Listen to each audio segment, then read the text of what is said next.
Well, welcome everyone. We're excited to help present some of the information and material and also answer some of the questions and concerns that you have regarding Giving Day. Giving Day is a digital day of giving, and this is actually a take two because the initial Giving Day was canceled and rescheduled to coming up on June 3rd. I'd like to start off with a simple, powerful concept, and that social media starts with relationships. And so you can't really expect to just jump on one day if you haven't had any social interaction for an entire year and then expect people to respond. So the caveat here is that if you look at these strategies, they all work long term. And so if you haven't really been connecting with your constituents or your followers or your students, your alumni, it's okay. Just look at this as another way to engage, but really look at this as a long-term strategy that's part of your overall communications, because social media, just like real life, it starts with relationships. And the other caveat is that social media is a tool. It's not a solution. So sometimes we think, well, hey, social media is something that will just magically make money rain from the skies if that's what we want to do, or as soon as we want somebody to buy our product or use our service. That's not the case. So all these things that we're looking at, they're really tools. So you've got hammers and screwdrivers and drill presses and all kinds of things, but remember that just social media alone, just the fact that you're posting, is not a solution. We want to look at this as a fully encompassed approach. Now, clarification, we are not strategic communications. We are strategic, but we are the OVPTL communications. Now, Stratcom, because we do have a very wide audience today from across campus, we really appreciate you coming out. Stratcom defines the policies and procedures, they provide templates and resources, and they provide branding guidelines. So if you do have a question about the overall brand or something that's very specific, yeah, I would reach out to Laura Rico. She's a social media coordinator, and she can help get your questions answered. My name is Ryan Folan, and I'm the Communications Manager at the Office of the Vice Provost for Teaching and Learning. I wanted to just spend a moment to let you know about OVPTL Comms and UCI Media so that everybody knows who we are. OVPTL Communication services the Office of the Vice Provost for Teaching and Learning, and Michael Denon is the Vice Provost for Teaching and Learning. Underneath that, there are three divisions that we are responsible for. That's the Division of Undergraduate Education, it's the Division of Teaching Excellence and Innovation, as well as Summer Session. And we support through communications, marketing, and video resources. UCI Media, they service the UCI campus with professional video and media production. And these days, they're doing a lot of live streaming. So if you do need any help with video resources or professional video production, you can reach out to Ian Granger and get a quote or more information. And that's what you need to know at this point. We don't have an official ask from a registration standpoint, but we do ask that you follow the OVPTL and that you follow Giving Day. Think of that as you're paying for this ticket here. I also want to acknowledge Mr. Hai Trung, who's going to be here with us today as my co-pilot. And we also have some amazing interns who are our lifeline that we will be able to ask at any moment, students, what do you think about this? And then they can chirp in. So we've got Melanie and Grace and Lisa. At least a few of them are going to be here. So today's sponsor is Giving Day. Again, we're helping to create a platform here to share some of the best practices about giving and Giving Day, but we do realize that we are in a unique time, and that means that there's a unique circumstance that we're in. And so I wanted to make sure that I gave the floor here to our sponsor to make sure that that they can answer any and all the questions that you had addressed. We thank you for the questions and the concerns in the RSVP. So our agenda, we're going to talk about fundraising and priorities, as well as goals, and addressing your concerns. I'm going to introduce Signe here in a minute, and she will take that over. During that section, I do encourage you to either raise your hand or take yourself off mute. We really want to make sure that all of the concerns and questions are addressed. And we will take the time to do that. And then Hai and I are prepared to be very fast and make sure that we cram the rest of it into the full hour and a half. But if we do get short on time, I think it's really important that we're spending the initial part to make sure everybody has their questions answered. Then we're going to talk about pre-Giving Day strategy, Giving Day strategy, and then post-Giving strategy. So I'm going to introduce Sydney Bertram. She's the Director of Director of Annual Giving. I saw the A and I thought alumni. That's because we're going to engage alumni in this whole process. So Sydney, can you take yourself off mute and say hi? And then I will, would you like me also to give you control so that you can change the slides as you feel appropriate? Well, I have the video on my phone, so things are super tiny. So it's probably better if someone else changes slides. Okay, I will use my magic figures here. And all you need to do is say like click or next, or Okay. we'll just, or enough of an awkward silence to where I just click it for you. Okay. Yeah, perfect. Okay, well, a quick introduction. Giving Day is hosted by Annual Giving, and we are on the Engagement and Annual Programs team within University Advancement. It does take efforts from across Advancement to have a successful Giving Day, but the key players for setup are Erica Jordan. She's our Assistant Vice Chancellor of Alumni Relations and Constituent Engagement, and she is the point person for matches and challenges. We also have Alexian Alton, who you'll hear from a little bit later as we're going through and answering questions. She's our Assistant Director of Marketing and Communications, and she's been handling the emails and the outreach around that, as well as our social media and the schedules in our partnership with StratCom. And then I'm here, Director of Annual Giving. I'm the point for campaign pages and strategy, funds, setup deadlines, general air traffic controller. And then we also have had some help from Madison Bellin, our program manager, and Jillian Wong. I just want to do a quick shout out for her because she's been fantastic in helping us set up campaign pages, and she's our student coordinator. So we are here for our questions. We have put together a plethora of resources in the Giving Day resources folder on the Google Drive for your reference, which we'll cover a little bit later. And we'll briefly go over some of the items included there when the time comes. But for now, a quick overview of goals and fundraising priorities. So Giving Day is June 3rd this year. Hard to believe, it's about 2 weeks away from now. Our fundraising priorities are student support programs and funds, schools and units, scholarships, research, UCI Health, a few faculty staff support funds, parents campaign, and the UCI fund. It's a lot of areas. We have over 100 campaigns this year, but in addition to those areas, we're also adding the COVID-19 support funds this year. And all of the information about those funds is currently on the Giving Day landing page, which is givingday.uci.edu for those of you who are unfamiliar. And you can actually click in there and see what each of those areas covers if you're interested. So with regard to goals, our goals are to reach 2,600 gifts and specifically 1,200 alumni donors. This campaign is heavily focused on participation and the positive impact that we can have as a community when we come together. So that's why we're highlighting participation goals as opposed to dollar goals. We also heavily share the tagline, "Every gift counts," throughout our Giving Day communications, and we hope you will too. A few important side notes as we're thinking about these goals and reaching them. Although we value the gifts of all sizes, I would like to note that the minimum amount that the platform accepts is $5. So please don't encourage your donors to give those $1 gifts. And we've had some confusion about that in the past, so I just wanted to give a quick PSA about that. And then additionally, although we market Giving Day as a 24-hour campaign, the reality is that this platform opens up at 5 p.m. the day before, so in this case, June 2nd, to start accepting gifts.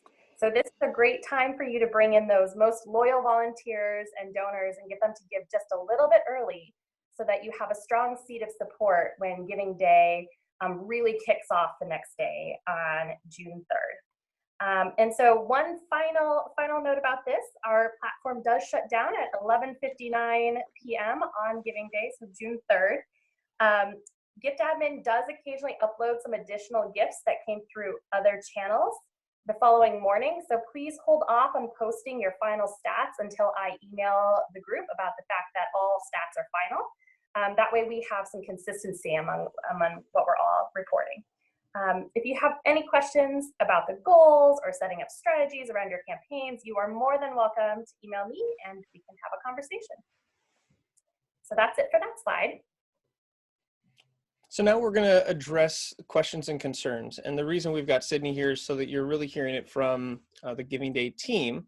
And in the form, the RSVP form, there were a couple questions where we were trying to tease out both concerns and questions specifically around the environment that we're dealing with right now. So in the next series of slides, there will be the actual question that was submitted by someone. And then Sydney, you can address, and then I would like to make sure that people have a chance in the chat room if you would like to ask clarifying questions, or I'm gonna give you permission to actually unmute and then ask a question. We can have some conversation, and I think that will be the best so that everyone can learn together. So here we go. Sydney, I'll let you sort of frame the question if you'd like, and then, or actually, I think a little bit of back and forth. So I will read these questions for you, and then I'll give you a chance so that we can differentiate between question and answer. So on the topic of communicating with the audience, are we encouraging giving to our specific departments? Hold on, my video here is in the wrong way, or to a general pool in light of the pandemic and potential student needs? And how are we sharing matches and contests? So the answer to that first question is that we are fundraising for both. So like I mentioned just a little bit earlier, our priorities are to meet the funding needs of the schools and units and programs that have opted in to fundraise this year. Again, over 100 of them. But we also have 3 specific COVID-19 support funds. So for those of you who are unfamiliar, those are the UCI Emergency Grant Fund, the Patient Care and Healthcare Workforce Fund, and the Research Innovation Fund. Now, all 3 of those support specific areas related to COVID-19 support. And I'll let you do your own exploration. There's some really nice information on those campaign pages currently on the Giving Day website. But if you have any questions about those, you're more than welcome to reach out. I'm happy to answer them. With regard to matches and challenges, we feature those on the main Giving Day landing page. They also show up on applicable campaign pages.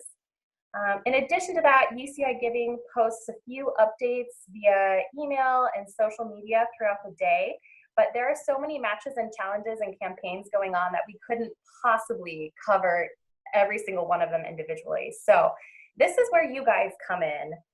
We really heavily rely on the staff members running those campaign pages to push it out on social media, what exactly they're fundraising for, and what their matches and challenges are. So Ryan will go into some examples about how to do this, but in general, we encourage something like a day of or morning announcement about a match or challenge on social media, and then maybe a shout out throughout the day saying, you know, we're so close to reaching our goal, so-and-so just made a gift, thank you. And then as you're getting closer and closer to reaching your match or your challenge goals, sharing that with your audience so that they are, you know, constantly updated and feel the urgency of helping you meet your goal. Do we have any questions about either of those responses? Sounds like the sweet sound of silence. Let's move on. And if you do, for some reason, realize that you did have a question, drop it in the chat. We want to address it all, but for the sake of time, we're moving to the next. And when it comes to connecting with the right audience, some of our most involved stakeholders, students and recent alums, are also those with the least disposable income. So we're wondering how to better reach parents and grandparents. We can connect through students, but does Giving Day have any tips for alleviating the awkwardness of asking? So we would encourage your students to reach out personally via email, texting, and calls to their family members, and provide them with any suggested talking points. So that gets rid of a little bit of the awkwardness if you engage in personal outreach with those students and encourage them to ask their family members, and providing them with some language can make their job a little bit easier and make them more likely to share the word and do that ask. So for example, provide them with language that says, "Hi, Grandma, I hope you're doing well. You may remember that project I mentioned over dinner a few months ago. We're raising funds for UCI Giving Day. Would you be able to contribute $5 or $10 to help us reach our goals?" For broader outreach on social media, in terms of engaging the students and recent alums that are on your social media platforms, and not necessarily that you're reaching out personally to, you can encourage your followers to spread the word to their networks, and really stress how important your initiative is and what your funding needs are. It's important, especially during these times, to pair your ask with encouragement for sharing information about the campaign. So it's important that they realize that participation, whether that's giving or being an ambassador and getting the word out, both types of participation are really important. So that can also alleviate some of the awkwardness associated with asking at this time. And this is actually a tactic that we're taking in our campus-wide inclusive emails that we're sending out throughout the day. One last thing that you might be able to do to make things a little bit more fun with your students on the ground who are asking and pushing your campaign out is to have them sign up on the website as an ambassador for your campaign. And this will allow them to track the gifts that they're inspiring as a result of a unique URL that they're given when they sign up as an ambassador. So you could hold an internal competition and give UCI swag to the ambassador who raises the most gifts. And so I think we can also put an ambassador leaderboard on the Giving Day platform, so that ambassadors, if you want it to be a little bit more public, and let's say you have 5 people on your team, I think that's a great way to encourage them to work really hard to achieve, individual goals, or getting the word out. So that's an option for approaching that situation. Any questions about that? Moving right along. Social media sensitivity. Many LinkedIn posts in the current climate relate to lost jobs, looking for new opportunities, and so on. We don't want to appear insensitive or pushy in asking for contributions and participations in UCI Giving Day. How do we navigate this? Right. So Alexian, did you get your microphone to work, or are we still on quiet? Okay, so I'll take this one too, Ryan. Sorry for the technological difficulties. So with LinkedIn, you can frame UCI Giving Day as an important and positive piece of news. So there is a lot of news about issues with employment and losing jobs. It's a mix of good and bad things going on right now. So if you even look at the feed on your Facebook page, you'll see a mix of people who are really struggling, but then you'll also see a mix of positive stories and things that are happening that communities are proud of or organizations are proud of, especially as people come together for a greater cause.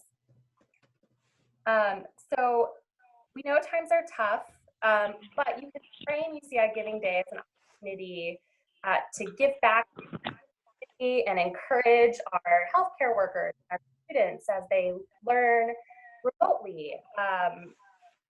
We're carrying forward an important mission in research and education at UCI. And so a lot of people with UCI Giving Day as an opportunity to give back and a positive and important piece of news.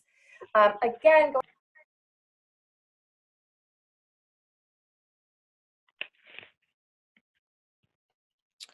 So Alexian, I accidentally muted you, but Okay. all for the sake of letting you know that Alexian is now, I think, ready. So Alexian, did you want to jump in and take over? you. Well, I think that Sydney was doing a really great job in. Well, she was, but we were just waiting for you. Yes.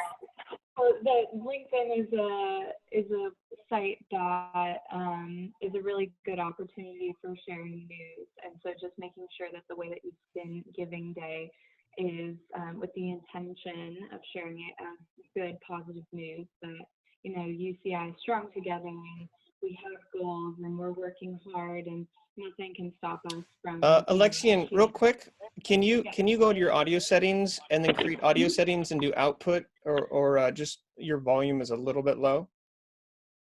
So if you're doing it from your phone, maybe turn up your phone volume. It's still pretty faint. Okay. Because I think that you're hearing me from my phone. Yeah, maybe bring the phone a little closer to your face. Okay, you got it. Maybe even a little closer, like pretend that you're on the phone with us. Okay. I'll try That's not to FaceTime you. that's a lot better. There we go. Okay, great. Did you catch what I was saying though, like pivoting off of what Sydney was mentioning about, you know, using LinkedIn for good news?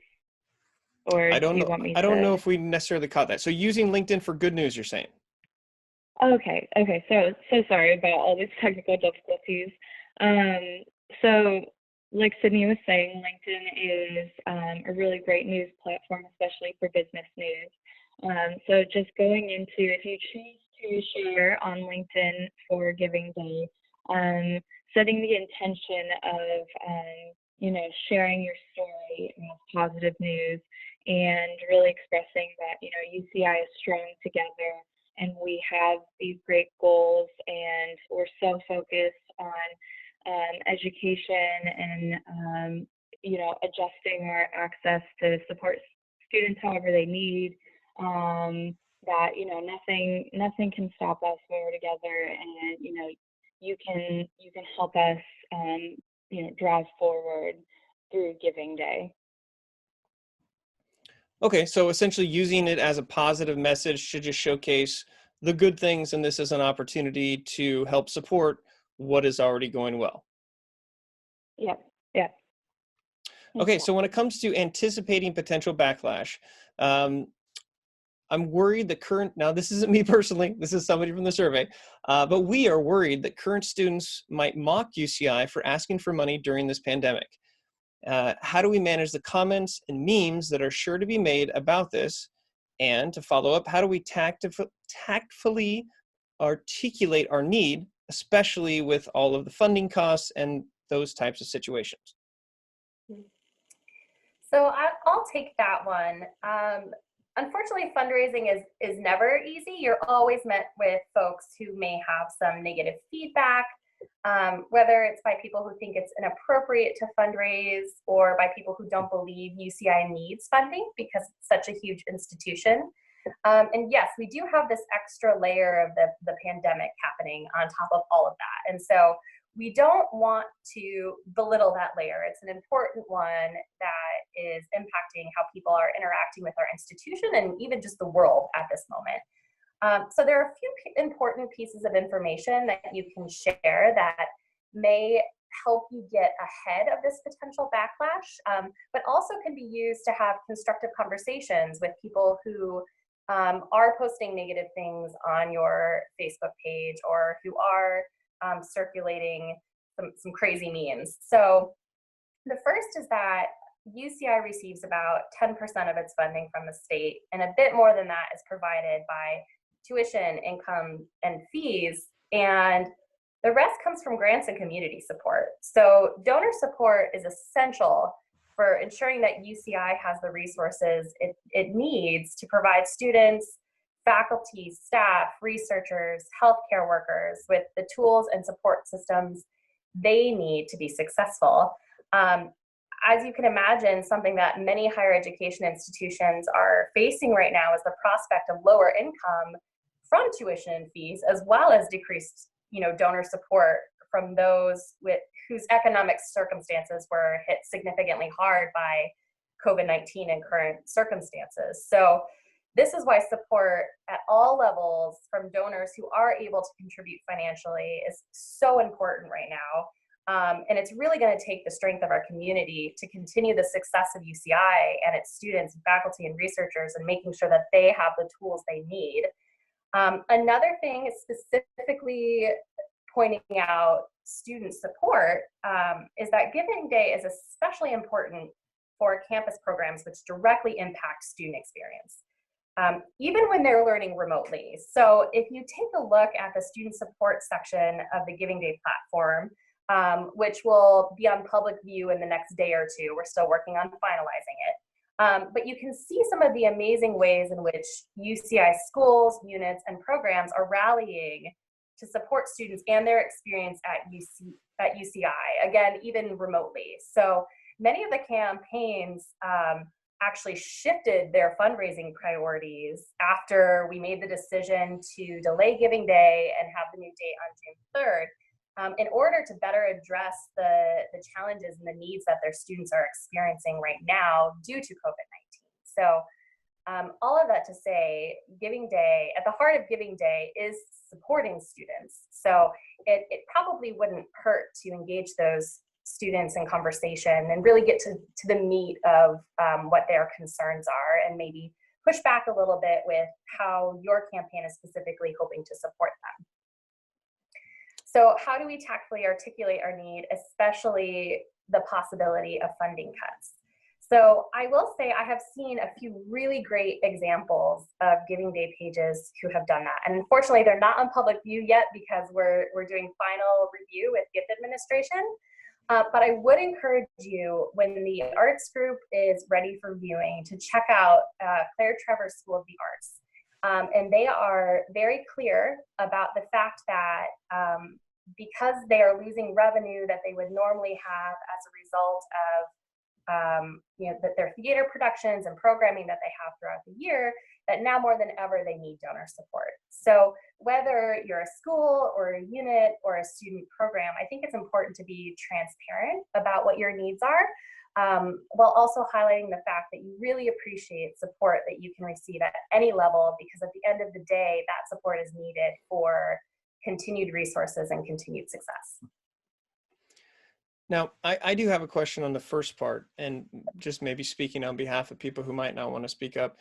There's arguments for and against engaging trolls online, and your answers seem to say, as a university or as a department, we should be, I think you said, pushing back and challenging those trolls.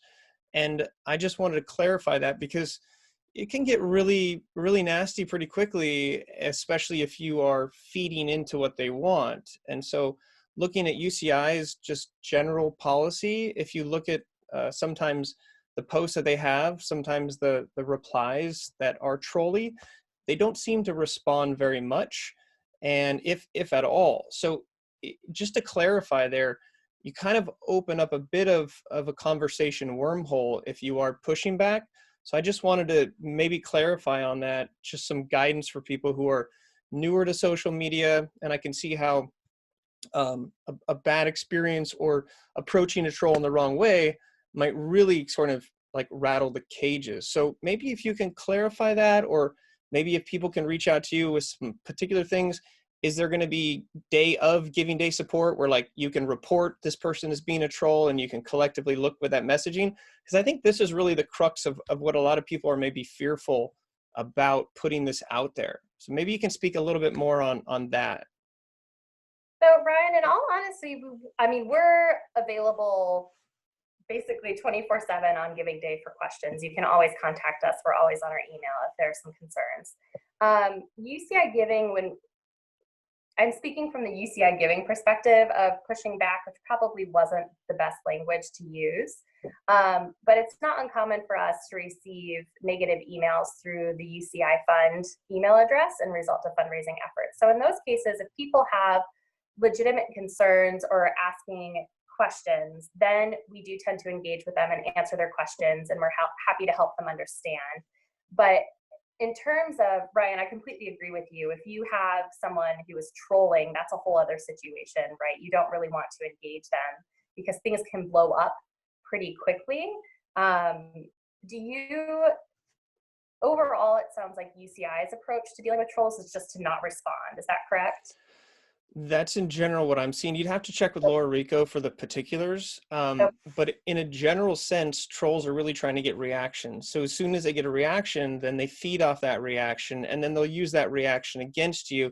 And if it's an email, I think that's more of an isolated moment. And if that would be great for them to be able to send that email to your team, and you could help bring in people on CC. But when it's on the public platform, you just have a lot of students that are, you know, it's a very emotional time that's going on right now. And so for that particular person, that they could hide behind the social media veil or own their own personality and be sort of an activist, it can get challenging.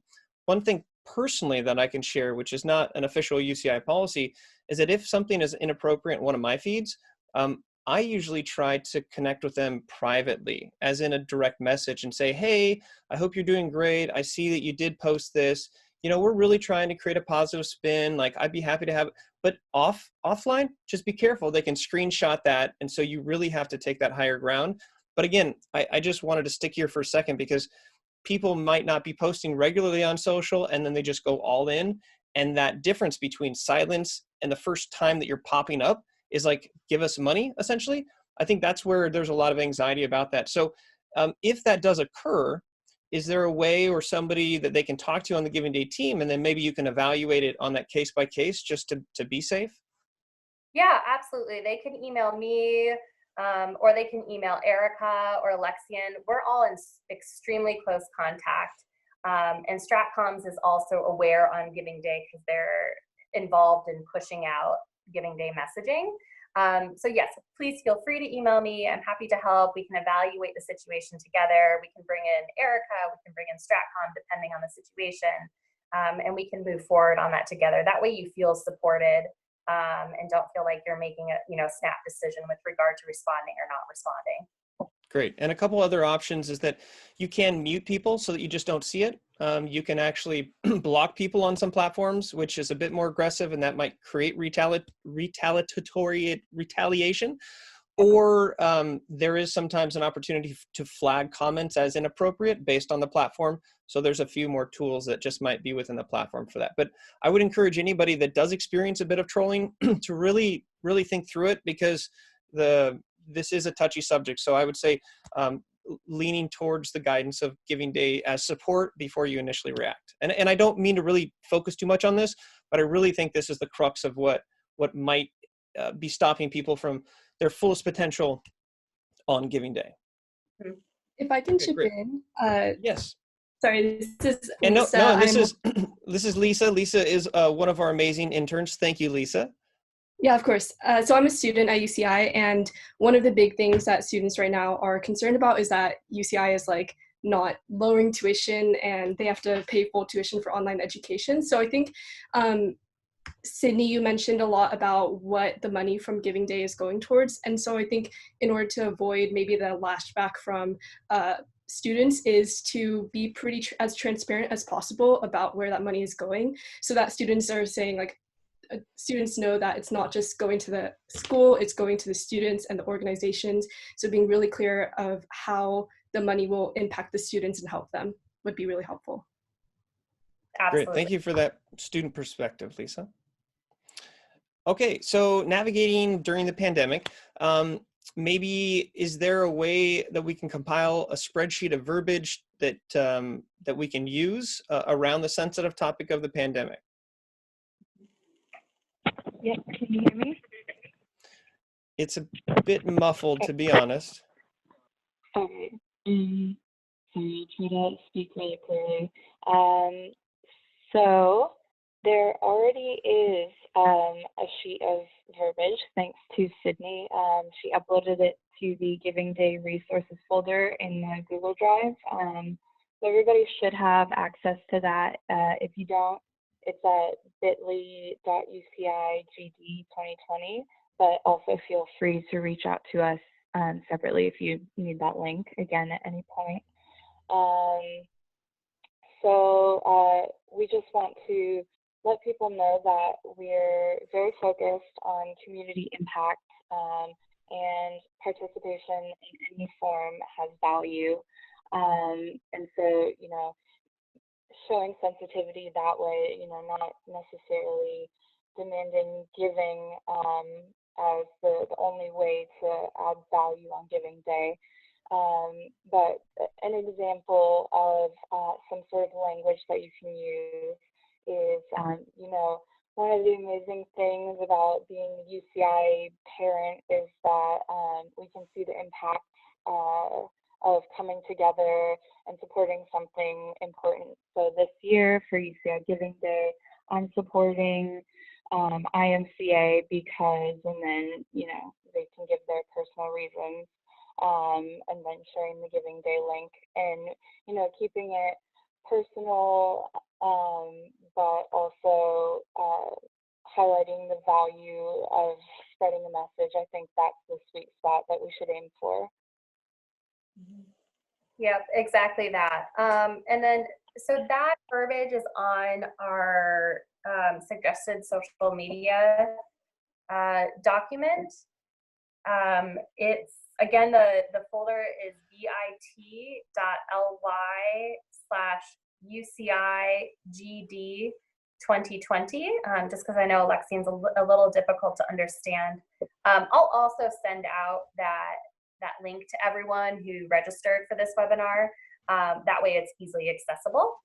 And I'll also add that we have it linked throughout this document, the PowerPoint, which you have access to. And I just dropped that bit.ly in there. Sometimes the bit.ly is hard, but we'll make sure everybody has access to that. And it's all in the drive, and there's a lot of resources within there.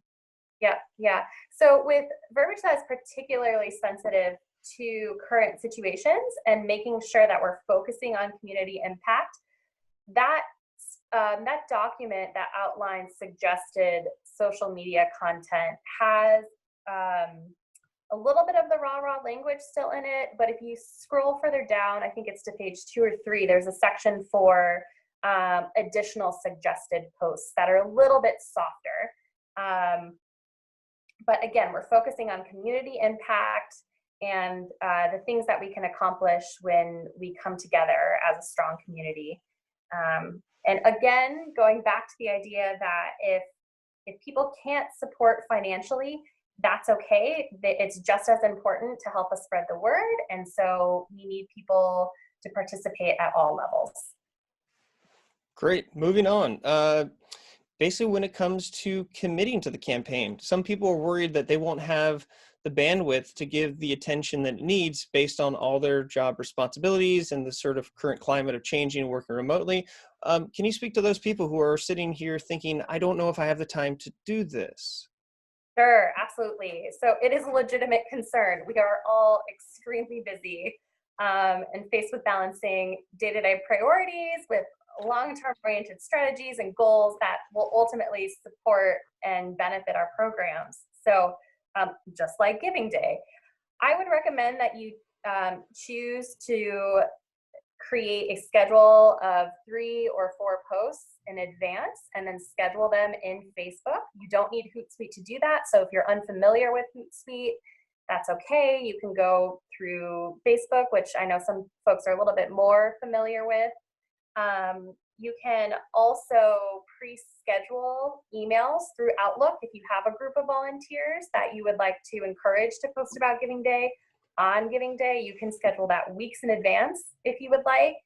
And like Brian said, you know, a social media post here and there it's not going to, you know, automatically make your campaign successful, right? There's some groundwork involved, but I would just encourage you to spend the time to commit to coming up with even a small strategy around your campaign so that you can be successful. And if posting your own content just feels like too much, I would like to note that the main UCI Facebook page and their social media platforms and the UCI Giving Facebook page and our other pages are sharing posts and updates throughout the day. So if you are struggling to come up with your own content or you don't like what's suggested in the social media examples that we provide on the resources folder, you're welcome to just share whatever's already been posted and then add your own campaign link to it. So those are a few easy ways to approach having a presence on Giving Day on social media. Ryan, do you want to throw in any more to that? I know that you're going to be going. We got about an hour of content to follow. So here, and I was like, I don't need to go into individual ideas here. Okay, good. Okay, and so again, how will people view giving to a university during a time when so many incoming freshmen are deferring their admissions and continuing students are taking time off? Now, in the slide here, we had pasted some of the answers that you had. Apologies for not removing them, so you can read that. But what's the high level on that? Sure, those are my notes. Yes, it's like seeing my diary in front of everyone. Okay, so there may be some trepidation about the uncertainty of this time and UCI carrying forward. We're carrying forward. We still have students, we still have researchers, we still have healthcare workers, and these people need to be supported. So when students are deferring admissions and taking time off, that has the ability to negatively impact the revenue that UCI receives through tuition and fees. And so going back to what I said earlier, this is a common issue in higher education these days, and it's now more important than ever that we get that donor support that we need. Also, even though we are learning remotely and we are in the midst of pandemic, the reality is that we still have a large number of students and faculty and staff that we need to make sure have the support that they need. And we need the financial resources to do that, whether that's providing specific tools for academic opportunities, support services, lab equipment. We need to make sure that the individuals who are members of our community right now are supported in what they're doing, because they are doing some really good work, especially around COVID-19 support. But yeah, also like coming up with the old antidote. Yeah, exactly. Okay, great. Now you had touched on this a little bit, and we will slowly take over as the questions get less general about the anxiety around the Giving Day during this time. But there were questions around, are there social media calendars or timelines with dates and communications? And the answer is yes, it is in the toolkit. And there's a calendar. So can you explain what people can expect when it comes to the calendar and what you're providing? Sure, absolutely. So if you just go to the general resource folder without even diving into the marketing toolkit, you'll see that there's a document there called Revised Timeline. It's in the main folder. It outlines, yeah, thank you, Ryan. It outlines, yep, there it is. It outlines all of the due dates from the campaign points and the campaign content, as well as what our drop dates are for annual giving communications. So with regard to our annual giving communications, we have a chancellor's email going out Wednesday of next week, and he's going to do a really good job of outlining why Giving Day is so important. That might not be a bad one for everyone to check out, so that you might be able to steal some snippets of language there. It's not final yet, but I'll add the language after we send it out, because we don't want to steal his thunder. Just in case you're not on the email list. And then we also have an email that goes out the day before Giving Day, and that one's from Erica Jordan, or Andrew if you're on the UCI Health side. And that explains what to expect tomorrow. So it basically says you're going to get a bunch of emails from us about important things going on campus. We encourage you to check out the individual campaigns and support the area that means the most to you. If you can't financially, we'd love your help in getting the word out. And then additionally on my calendar, it outlines all of the emails that are going out on the day of. So not only do we have this calendar, but we also, I just uploaded our social media calendar, the one that we're partnering with UCI AA, StratComs, and UCI Giving. I believe that one, Ryan, is in, if you check media, the media folder. Social media, yep. There it is. First document, the pretty blue and yellow thing. Yeah, so if you're interested to see what we're posting and when, and where some opportunities for you to repost may be, you're welcome to check out this document. Great. I want to take one step back. I had a private question that said, sorry for the basic question, but I'm still a little unclear as far as where I'm directing donors. Is there a specific link to my campaign, or do I send them to the homepage and then they enter a code to find us, or do they just go to the homepage and decide what they'd want to donate? Mm-hmm. Send them directly to your campaign page. So if you should be partnering with either a development officer or the people who have been building out your campaign page. So they have heard from me. They have your link. If for some reason you can't identify your link, I'm happy to resend it to you. Just email me directly. Tell me which campaign page you need the link for, and I can do that. People can also find your campaign page if they scroll to the bottom and they search based on group set. That's a roundabout way to do it, and I would just send people directly to your campaign page. Okay, great. Yeah, and go, using and leveraging the person who is in development within your department can probably help you find those down. And then if you're an ambassador, you can actually share a link that is custom to you, which helps you to track bringing people back to what you're representing. Another question based on scheduling is, what are the best times to post? And so we are going to defer to Lisa. Lisa, would you please join us if you if you are there? If not, then I will not intimidate, or I will not pretend to be you. But Lisa, I know you had a call. Are you on the call here? Yeah, I'm here. Okay, great. Will you step us through this as a basis to help people understand when the best time is going to be on Giving Day? Sure. Yeah. So these are all findings from Sprout Social, which basically gathered all the activity of users on social media during COVID-19. So these are updated to match the COVID-19 activity patterns. And so for Facebook, the best times to post are Monday, Wednesday, Friday from 12 p.m. to 1 p.m. during the lunch break. And the best peak activity time is 1 p.m. on Wednesday to post. Instagram is Monday, Tuesday, Friday at 1 p.m. and the peak time is 4 p.m. on Tuesday. Next slide, please. Click. And for Twitter, Wednesday, Friday at 9 a.m. to 11 a.m. And then the peak would be 11 a.m. on Friday. And then for LinkedIn, it's Wednesday at 5 p.m., Thursday, 11 a.m. to 12 p.m., and Friday at 12 p.m. to 1 p.m. And again, you can access this information through the link PowerPoint that's linked in the comments. Great, thank you. And though there are best times to post, part of the idea with Giving Day is that it is sort of a 24-hour sprint. So don't take this information and say this is the only time I can post. But again, it's a matter of showing that these are times when people are likely on it. But these days during quarantine, I think a lot of people are online all day. So don't be afraid to post outside of these zones. And yes, this is a PST time. Okay, another question about scheduling. How can you schedule posts without using software? As Alexian had mentioned, Sydney had mentioned, you can use Facebook to schedule posts. The other concept is to have all of your information ready so that it's more of a drag and drop on the day of.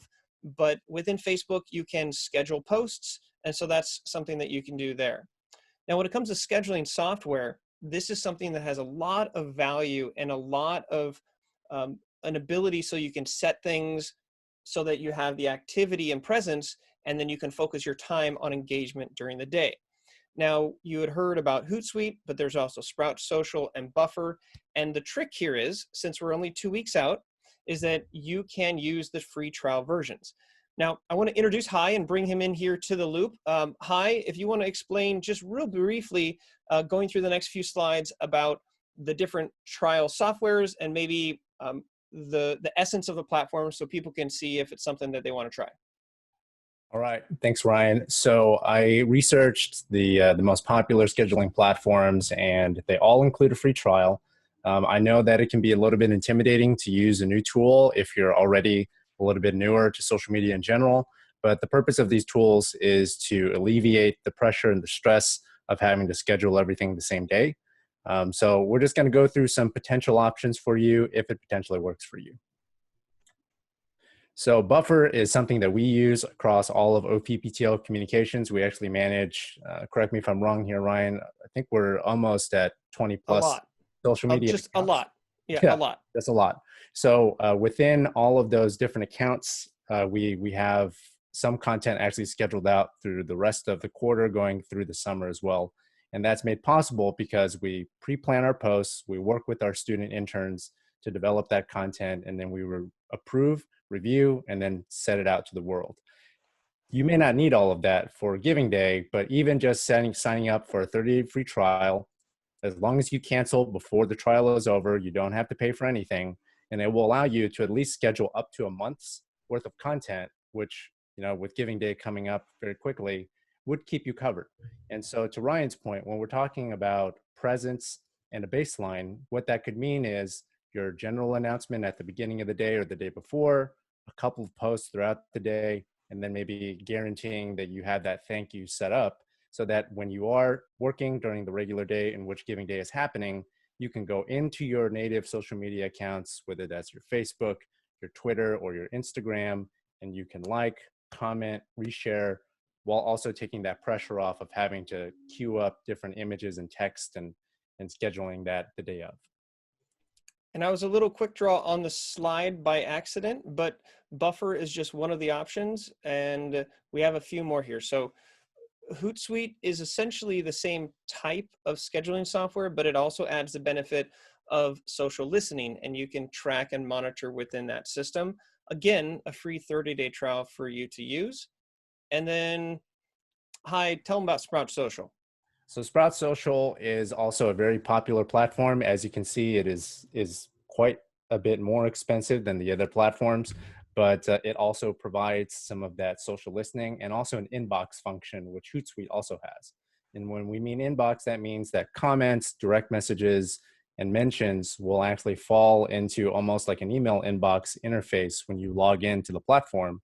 And so in real time, you can actually see comments and responses and reactions that are happening across all of the different accounts that you connect to the tool and be able to answer them directly from one place.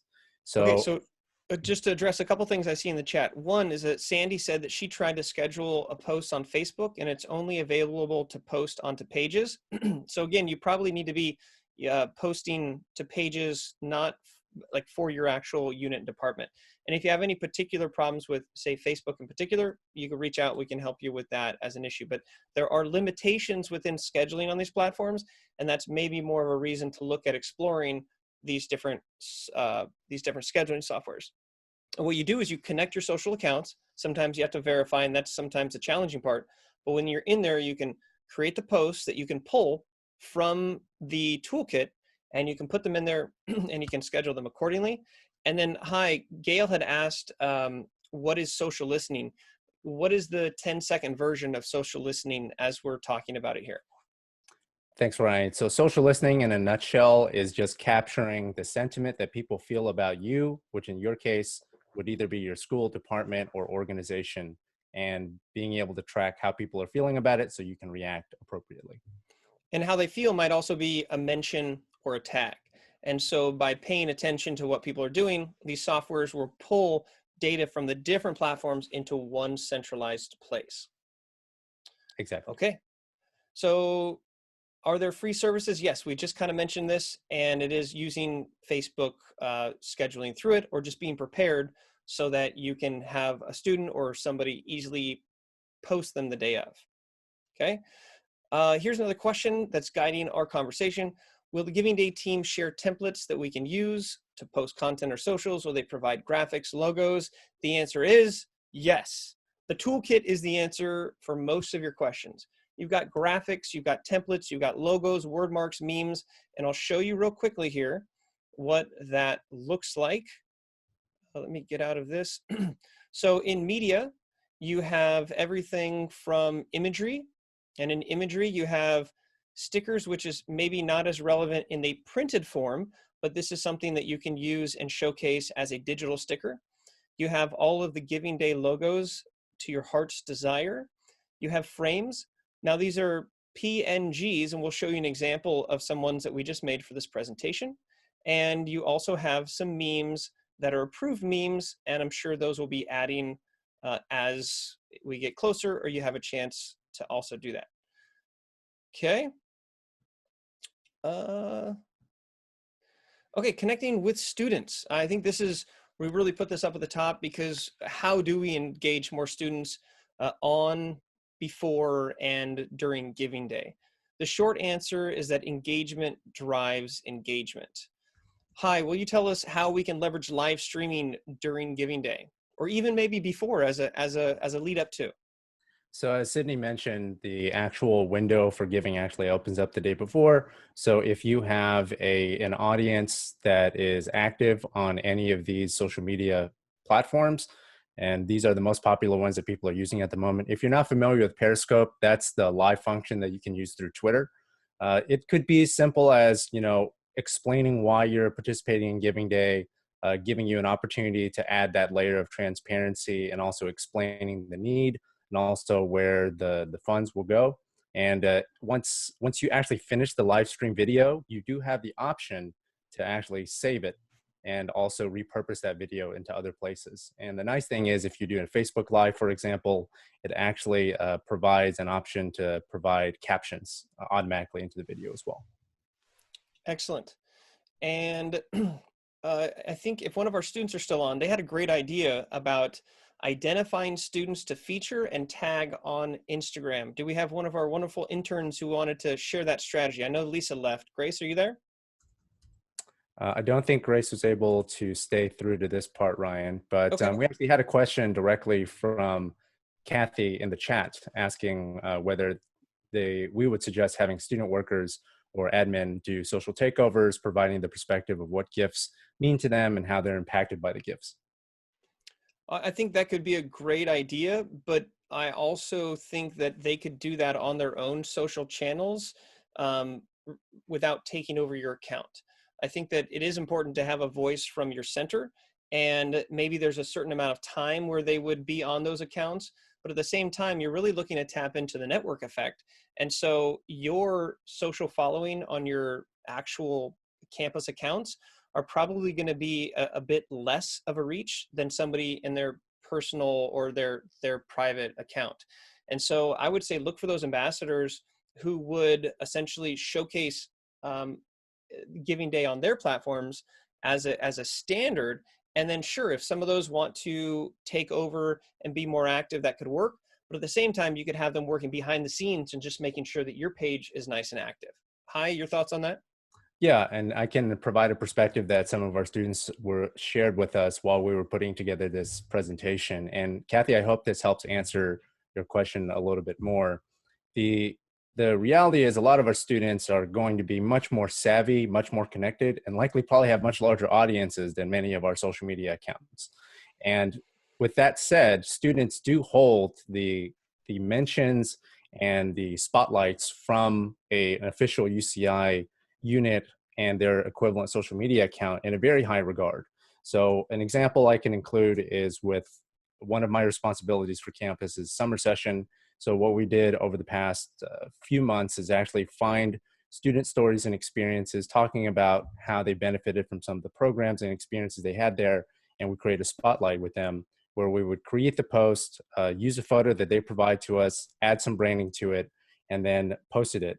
That actually created a multiplying effect because the fact that they were featured by an official UCI account with its own following, and then that allowed them to easily repost and share it themselves.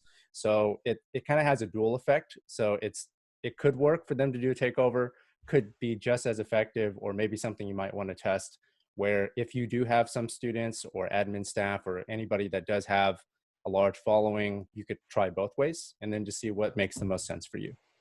And a caveat for everyone is that you can't just assume that a student knows what to do.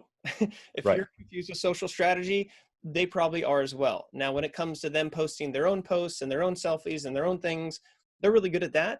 But I think that students get stressed when they have the responsibility of taking over. And so as long as that takeover comes with educating them about the toolkit and leveraging messaging and making sure that they have those same resources that we're sharing today, I think that would work. Absolutely. Okay. I've got a question here privately. Somebody from the health center or the health side. We are sending photos from our potential social. Are we sending posts from our personal social media pages? If not, do we create a UCI account? And if so, the following is new and would not have a large footprint. So this is a great question because what we're trying to do as a UCI community, and we've done this in each of our Giving Days, is that it's not just hiding behind your departmental platforms. This is really a chance for you to share on your personal feed and to retweet out and to get excited about this as something that you're part of. So yes, if you feel comfortable, and we obviously want people to feel comfortable, to share what's going on and get excited about it and donate and share that you've donated all on your personal, because the network effect is large, and you may not have a big following, but somebody within your following might, and then it cascades out. And that's really the power of leveraging these digital platforms. So yes, if you feel comfortable, we really would encourage you to share why you would want to give, information about how people can give, or information about how they can just share the message. Don't just look at this as posting on your account, because we've talked to students and they really don't follow as many UCI accounts, maybe one or two. So if you're just posting only on the accounts, you're not really cross-pollinating outside of that umbrella. Using Instagram stories, though, is a great way to loop people into the conversation. Okay, so if you're not familiar with that, this would be a great opportunity to ask students how maybe you can come up with an IG story and help give them some responsibility around that. Another question, which is very legit, how do we ensure that there's the tone, visual consistency across campus? And the answer, oops, I got ahead of myself there. The answer is that we have this toolkit. And so if you want to stay on brand and you want to stay on the same empathetic tone and the visual consistency, within that toolkit, there are images and there are preset emails and preset tweets and preset Facebook. So if you're concerned about this, really focus on the tools that you have. And then anything on top of that, it could just be your personal insights, or it could be supporting that overall messaging. Now, when it comes to new participants, there's a few people who are new to participating this year and you're not really sure what to do. The suggestion is to start. And the nice thing is you have a lot of these resources here in front of you, and it's an opportunity to try something. And there's a lot of resources for you to be able to do that. So quick poll, just make sure everybody's awake.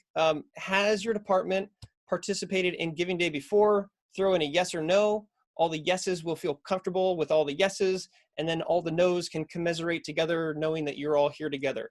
You got to know yes, yes, yes, yes. No, no, yes, yes, yes, thumbs up, yes, yes, yes, yes, yes. Sounds like a good rap song. Okay, yes and yes, okay.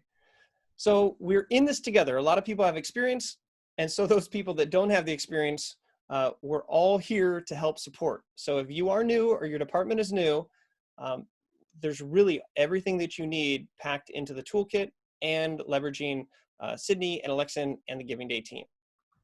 Okay. We've come to the side dish, let's call it the vegetables, since we've got the meat and potatoes of the concept of how to position Giving Day. And so now we're going to fire through the three different elements: pre-Giving Day, Giving Day, and post-Giving Day. It, like a lot of things, can be a big box that you're trying to carry. And the goal is to break it down, so that's what we're going to do. I'm going to encourage you to make sure that you don't try to do everything we talk about, but that you find one or two things that really resonates that you think you can accomplish. Because having a big box that you can't carry is not as good as making sure that you're participating in different places. Okay, before I go somewhere else, it looks like Molly is saying, so acknowledge post. Similar to what Sydney mentioned, we'll be on the UCI main accounts. Giving accounts and alumni accounts will be going out on the UCI health main accounts. This would be great content to share on health-specific school unit accounts and your personal accounts. If you're unable to create your own content, but still want to share, you can share other people's content. So thank you, Molly, great reminder. If you even come to the Giving Day and you're like, I'm not sure what to do, check the main accounts, search for the hashtag UCI Giving Day, and comment, like, share, and participate. So let's talk about what we can do before we get going. And I just want to clarify that hope is not a plan. Work is. So over the next 2 weeks, there is going to be a little bit of an investment on your time to make sure you understand what's going on, to make sure you know where you're pointing people to. And we want to make sure that this next half hour is really giving you the guidance to make sure you're comfortable to put in the work. But just don't hope that we're going to raise millions of dollars, because we really have to put in the work to make that happen. One thing that we have done, there is not a title here because it was there, but we're trying to be mysterious now. This is a new document that is clickable here in the link, in the document. This is a UCI social media directory. We've had our students working on this, and they've found over 100 UCI accounts. And we have found their Instagram, Facebook, Twitter, LinkedIn, and YouTube for each one of those. It includes sports, it includes some clubs, it includes different places on campus. And so what I would really encourage you to do is to log into your social accounts between now and June 3rd and follow as many UCI accounts on the channels that you're at. Because really that's going to connect you with all these other individuals. You'll start to see their feed, and you'll start to be able to collaborate together. And we have to understand this is a community-based effort. So one of the best things you can do is connect with the community. And it surprises me how many people or organizations or departments or units on campus are still not connected with others. So it should be a following frenzy over this week and next week to make sure that you're connected with everyone.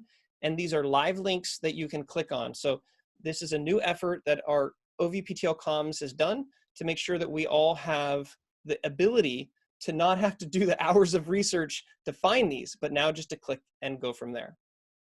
Here's the big reveal. I don't know why that happened. Get connected. This is a new social media directory, and we'll make sure you all have access to it. And it's a good place to start so that you start following now. I would also encourage you in this pre-giving day to dig into the toolkit. That means going to the Google Drive, clicking in, seeing, downloading things that you want, and organizing it in a way that makes sense for you. Hi, will you explain how people can find example tweets and what that process might look like for them? Sure. So if you go into the Giving Day folder, which Ryan's going to pull up right now, you're going to find a Word doc or a Google Doc with all of the pre-made tweets that include sections in which you can personalize and set it up so that it's specifically coming from your program, department, school, what have you. So the purpose of creating all of this is to take the load off of you as much as possible. And so with all of the scheduling software that we mentioned before, this can take some of the strain out of having to do that the day of. But for any reason, if you find that you're not able to use it, or you prefer not to use it and prefer to do it the day of, there still are a few shortcuts to even schedule tweets, or at least set them up. And Ryan, I think you've done this whenever we've attended conferences together. I've seen you create drafts of tweets and kind of just get them ready to go. So can you? Yeah, so that is a hack. If you are using your actual device, it does not work on desktop.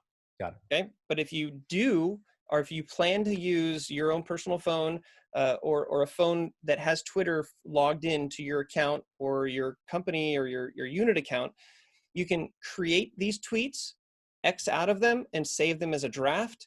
And now the hard work is done. So you can either set a reminder and go back, or on the day of, you'll have these tweets that you can just tweet out from the account. Okay, Netta, I'm sorry. Who should we contact if we have updated social media handles? We would like to make sure, yes, you can definitely email myself and we'll get those updated. Great question. We were just trying to find out there in the World Wide Web. Okay, another thing that you can do is 1 week prior, which is essentially next week, you can start communicating to your supporters and to your alumni and to your network with email examples. So I'm clicking here in the document, and this is already written for you emails that you can customize, that you can do these different things, and it's all here nice and easy for you. Okay. Now, even Facebook posts, I'm not going to click in because you understood how that worked, but essentially you have posts that you can do pre-event, and as well as a countdown, which we'll kind of mention before. So these are all things you can do before Giving Day even starts. On Instagram, if that is a channel you're on, you can find more Instagram posts here. You click on this link and it will bring you to a lot of different information that's already set for you. A countdown. I think this is one of the lowest hanging fruits that you can do to start to create awareness, so that on Giving Day, you're not out there going, hey, it's Giving Day, and everybody's like, what? If we have a countdown, which literally looks like either of these two examples, a 4-day, 3-day, 2-day, 10-day, you can create images in Canva. You can create countdowns with images that represent your center, and each day leading up to the big event, you can share some of the messaging that you want to get across, so that people aren't surprised once they get the notification, and hopefully you get them ready for Giving Day. There was a question, Sandy, before about the different frames. There are frames that are in the form of PNGs. That means it's an invisible background. So we took existing photos and you lay the PNG on top of it. You can do that in Canva or Photoshop, a number of ways that you can get access. And now you can take your image and you can brand it with Giving Day. Okay, so as far as logos for the Giving Day, that's another thing that you can take. There are PNGs, so you can slap those on. Again, creating more brand awareness. Now on Giving Day, this little stick figure image, I want to remind you that you can give both time and money. And if you don't have the money, maybe you can invest the time into helping to support. Again, I echo the sentiments of Sydney as far as, look, we're in this unique time. So it's not just about saying, give me money. It's about supporting the cause so that we all as a community can create more resources that are in need more than ever. I think that the best way you can get acquainted with the Giving Day process is on Giving Day or 5 p.m. the day before is to actually give. And so maybe it's a $5 minimum donation just so that you can see it, because it's really important to understand what the experience is of giving. And when you go through that, you can then help to communicate what that experience is like. But if you are just sending people to a page to donate money and you haven't gone through that experience, then there might be mismanaged expectations. This will give you an idea of how long it will take, and it will show by example that you are investing in the future, the brilliant future of UCI. Hi, tell me about hashtagging and tagging and why this is maybe one of, if not the most important thing to help people stitch together the conversation happening before, during, and after Giving Day. So hashtags across the board is how all of these social media platforms gather and aggregate all of the activity that should be categorized in one place. So if you don't use a hashtag and somebody taps on the UCI Giving Day hashtag, your post, your content will not show up. And so that's a missed opportunity to be part of the larger conversation. And also from a kind of campus-wide community effort standpoint, makes it really difficult in order to track the overall activity that you're putting forth anyway. So with Instagram, for example, you can actually follow a hashtag the same way you would follow an account. And so if you decide to interact on the day of, once you have some of your baseline posts scheduled out, then this would be one very easy way of keeping up to date on the latest activity that's happening. So the main UCI account will be using this hashtag, Advancement UCI Giving will be using this hashtag. And so if you search this hashtag, whether using another social media platform, you will likely find every single piece of content that's related to Giving Day. And the same way that you can find that, people will also find the same content that you're posting because you're using that same kind of unifying hashtag at the same time. Now, if that's confusing to you, think of this as the Dewey Decimal System, but digitized. Yep. If you were to go into a library 30 years ago and search through the Dewey Decimal System, looking up my last name and saying, oh, here's the Giving Day, I want to find the books on Giving Day, and you go search throughout the library and it'd be hard to find. But now that Dewey Decimal System is in the form of a digital hashtag. It's the # with a number of letters. And that creates this centralized thread that will pull all of the data. And before Giving Day, during and after, by searching for this hashtag, you'll find other posts to engage with. And if you're not using it, people won't find your posts to engage. Also on platforms like Twitter, when you have a certain hashtag that is used so frequently within a certain amount of time, even in geolocation, it will start to trend. And so it will show up on a trending, and we've successfully done that before. And then people who have no affiliation with UCI might look and say, what is UCI Giving Day? They might click on it, they might see, they might participate, they might donate. Videos. For those of you that did make a video with UCI Media, we appreciate you participating with that. They're high quality and they're still relevant today. We would encourage you to share those videos. And if you didn't make those videos, you can start a Zoom and record yourself. You can use your cell phone. You can use in-app features. But the idea is that video is very engaging. So make sure that you are incorporating some video content into what you're doing. Now, if you're like, Ryan, we don't have a video, we don't have time to make a video, that's okay. Because as you see in this backdrop, there's that UCI Giving Day. You can actually search on platforms with that hashtag, some filter to videos, and why not support some of the videos from other places on campus? It just raises the overall awareness. The day of tweeting, there are, again, a number of tweets at your fingertips, which you can use. And here are some examples of the day of the event. And if it seems like I'm going a little fast, it's because I am. I want to make sure I respect everybody's time, and we still have a little bit more to cover here. You also have Facebook posts that are ready to go in the toolkit. Again, we want to make this as easy as possible, and Giving Day has done a lot of the heavy lifting, and that's why we are sharing these. When it comes to Instagram, the same concept.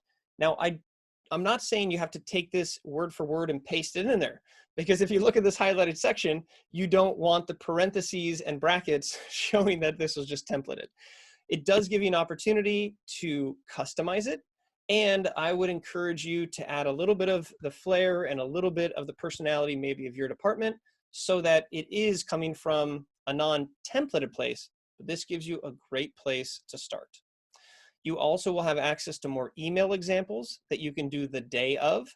And I know that there's been questions and concerns about people unsubscribing from lists and concerns about the university sending too many emails.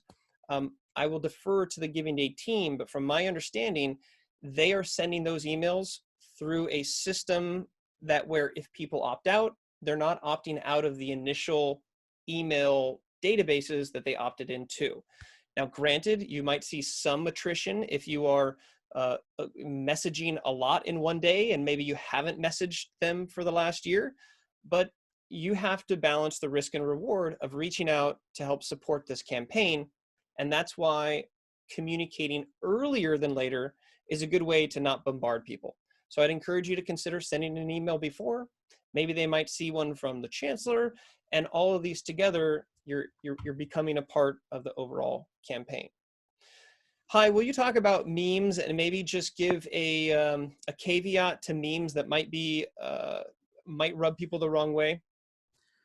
Yeah, so meme culture has been well established for a long time, even prior to the more popular social media platforms.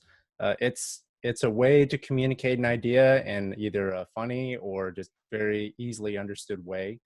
These memes may or may not be appropriate for the unit and department or program that you're promoting or representing.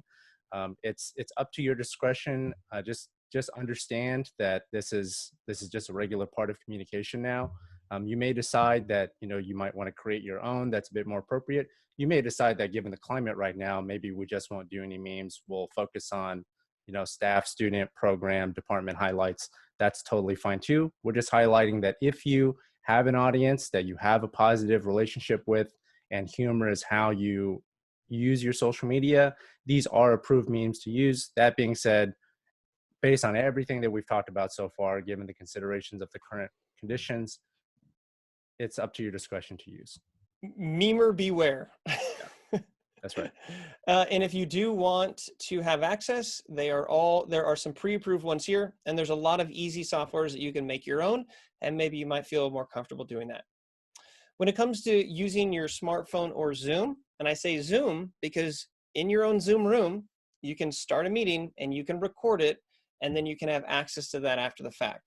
But an easy way to remember is the 4 Ps of video production. Planning, make sure you have an idea of what you're going to say.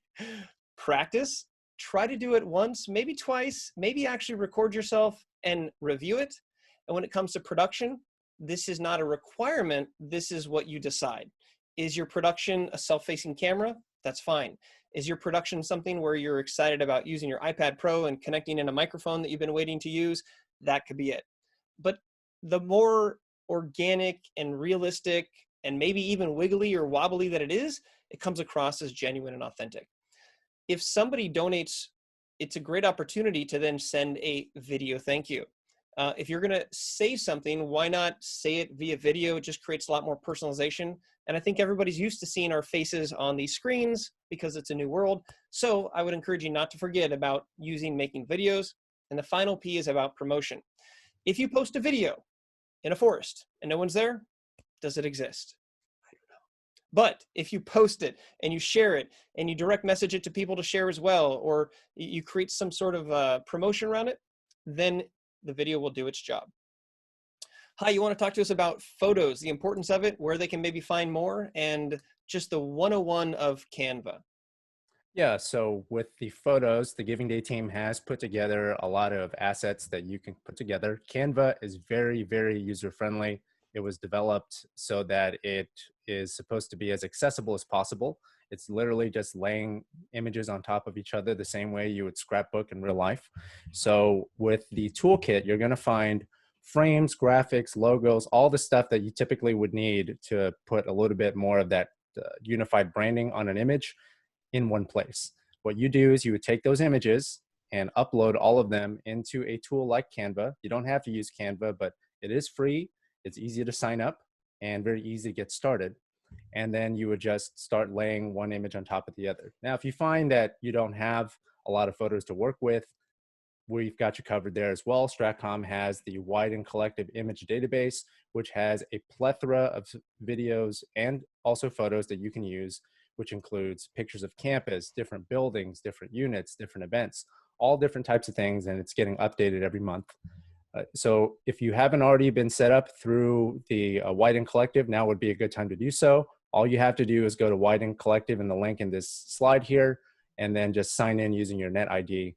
Someone on the Stratcom side will then approve and get you started. If you want to have other people on your team help you with this process, they will go through the same steps as well. Excellent. And Canva is free. You can use it as a free account. You don't have to upgrade. You don't have to buy anything.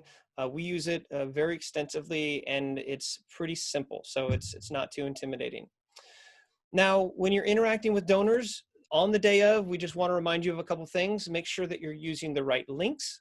Make sure that you are aware of an empathetic tone and style. Focus on the message, the larger message, serving students. You heard from one of our students.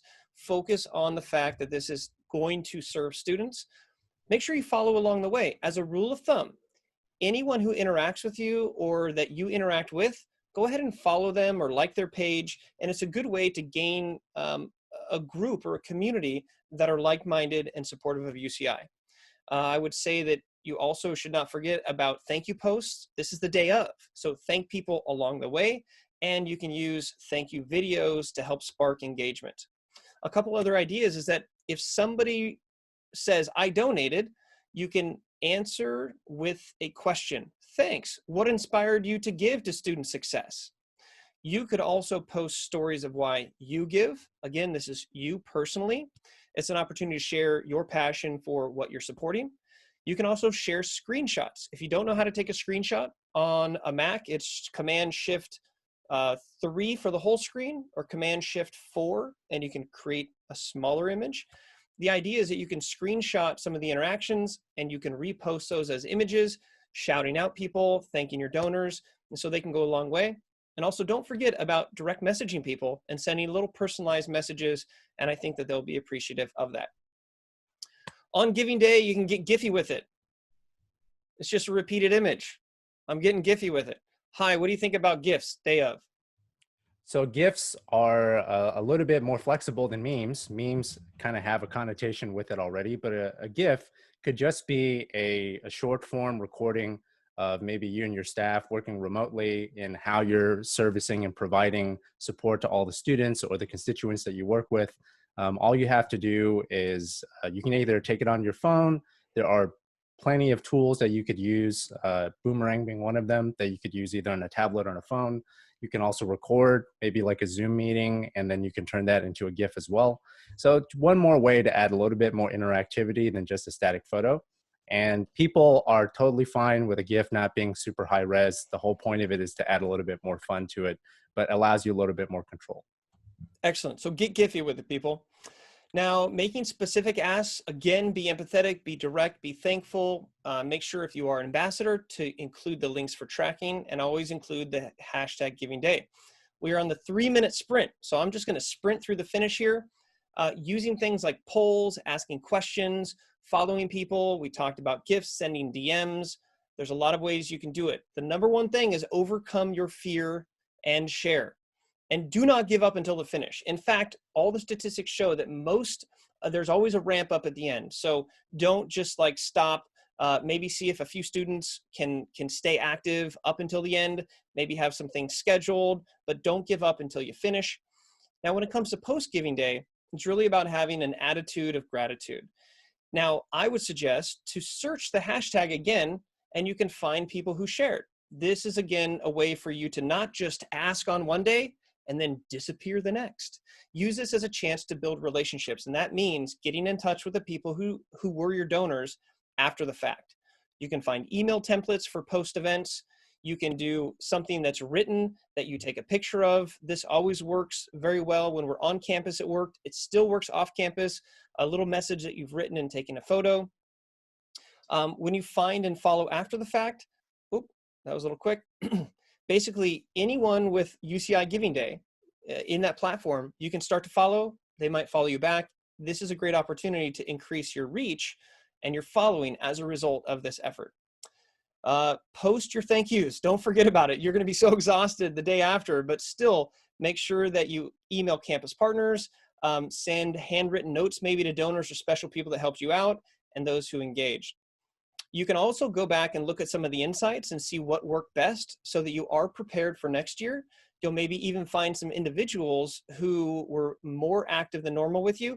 And again, you can try to continue to build a relationship. I also encourage you to do a write-up of what worked and what didn't, so you can start to create a playbook on your own. And when it comes to it, at the end of the day, know what you want to get and go for it. So talk amongst your team. What are some internal goals? What are some things that you can do so it's not just off the cuff the day of? And finally, we're going to do a group selfie here. So I'm going to max out my screen. Okay. And if you want to take yourself off video for a second, you can get silly with us and we can take, I see a lot of names. Actually, everybody who has a name, you know, you can upload a profile picture. It's so much nicer to see all of your mugs. So I've got 2 pages here. So I am going to do 1 and then 2. And if you're on the first page and you're hiding behind your name, that's cool. We'll give you 3 seconds to show your face, 2 seconds to show your face, 1 second to show your face. If your face is shown, raise your hand or do something stupid, get gifty with it. 1, 2, 3. Yeah. Okay, and we're going to do 1 more for the second batch. This is good practice for you, getting yourself out of your shell, although everyone now is left, and so we're on our own screen. We're going to do it 1 more time. Here we go. On the count of 3, show your face or hide behind your name. Put your hand up. 1, 2. Wait, with a zot. With a zot. Audible. Nobody will hear you, but I will. 1, 2, 3. Zot, zot. All right. Thank you for playing with that. And look for a feedback with some survey information so we can continue to deliver high-value content that is getting you what you need so that we can all create a brilliant future together. Ladies and gentlemen, on behalf of myself, OVPTL Comms, Giving Day, thank you to High, thank you to our students, thank you for putting yourselves out there. You got this. And if you have any questions, email Alexa and Sydney. And if it shuffles up to me, I'll definitely be there to help. Same with High. Check out and connect with people. Get out of here. You have the rest of your day to be on Zoom, but no more here. Adios.